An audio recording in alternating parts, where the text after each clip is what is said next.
एक गांव में एक मूर्तिकार रहता था। वह काफी खूबसूरत मूर्तियां बनाया करता था और वह इस काम से अच्छा पैसा कमा लेता था। उसे एक बेटा हुआ। उस बच्चे ने बचपन से ही मूर्तियां बनानी शुरू कर दी। बेटा भी बहुत अच्छी मूर्तियां बनाया करता था और बाप अपने बेटे की कामयाबी पर खुश होता था। लेकिन हर बार बेटे की मूर्तियों में कोई ना कोई कमी निकाल दिया करता था। वह कहता था बहुत अच्छा बनाया है, लेकिन अगली बार इस कमी को दूर करने की कोशिश करना। बेटा भी कोई शिकायत नहीं करता था। वह अपने बाप के सलाह पर अमल करते हुए अपने मूर्तियों को और बेहतर करता रहा। इस लगातार सुधार की वजह से बेटे की मूर्तियां बाप से भी अच्छी बनने लगी और ऐसा टाइम भी आ गया कि लोग बेटे की मूर्तियों को बहुत पैसे देकर खरीदने लगे, जबकि बाप की मूर्तियां उसकी पहली वाली कीमत पर ही बिकती रही। बाप अब भी बेटे की मूर्तियों में कमियां निकाल ही देता था, लेकिन बेटे को अब ये अच्छा नहीं लगता था। लेकिन फिर भी वो बिना मन के उन कमियों को स्वीकार कर लेता था और उन मूर्तियों में सुधार कर ही देता था। एक समय ऐसा भी आया जब बेटे के सब्र ने जवाब दे दिया। बाप जब कमियां निकाल रहा था तो बेटा बोला, आप तो ऐसे कहते हैं जैसे आप बहुत ही बड़े मूर्तिकार हैं। अगर आपको इतनी ही समझ होती तो आपकी मूर्तियां कम कीमत में नहीं बिकती। मुझे नहीं लगता कि आपकी सलाह लेने की मुझे जरूरत है। मेरी मूर्तियां बिल्कुल सही हैं। बाप ने जब बेटे की ये बात सुनी तो उसे सलाह देना और उसके मूर्तियों में कमियां निकालना बंद कर दिया।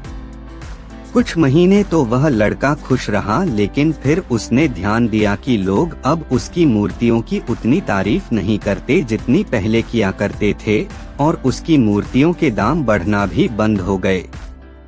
शुरू में तो बेटे को कुछ समझ नहीं आया, लेकिन फिर वह अपने बाप के पास गया और उन्हें इस समस्या के बारे में बताया। बाप ने बेटे की बात बहुत ही शांति से सुना, जैसे कि उन्हें पहले से ही पता हो कि एक दिन ऐसा भी आएगा।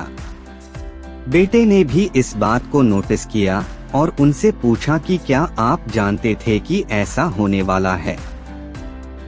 बाप ने कहा, हाँ, क्योंकि कई साल पहले मैं भी इस हालात से टकराया था। बेटे ने सवाल किया, पर आपने मुझे समझाया क्यों नहीं? बाप ने जवाब दिया, क्योंकि तुम समझना नहीं चाहते थे। मैं जानता हूँ कि तुम्हारे जितना अच्छा मूर्तियाँ मैं नहीं बनाता, और ये भी हो सकता है कि मूर्तियों के बारे में मेरी सलाह गलत हो, और ऐसा भी नहीं है कि मेरी सलाह के वजह से कभी तुम्हारी मूर्ति गलत बनी हो।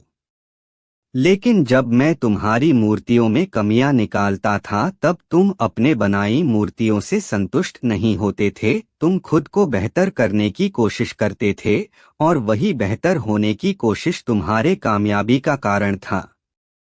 लेकिन जिस दिन तुम अपने आप से संतुष्ट हो गए और तुमने ये भी मान लिया कि इसमें और बेहतर होने की गुंजाइश ही नहीं है, तो तुम्हारी ग्रोथ भी रुक गई। लोग तुमसे हमेशा बेहतर की उम्मीद करते हैं और यही कारण है कि अब तुम्हारी मूर्तियों के लिए तुम्हारी तारीफ नहीं होती और ना ही उनके लिए तुम्हें ज्यादा पैसे मिलते हैं। बेटा थोड़ी देर चुप रहा और फिर उसने सवाल किया, तो अब मुझे क्या करना चाहिए? बाप ने एक लाइन में जवाब दिया कि असंतुष्ट होना सीख लो। यह मान लो कि तुम में हमेशा बेहतर होने की गुंजाइश बाकी है।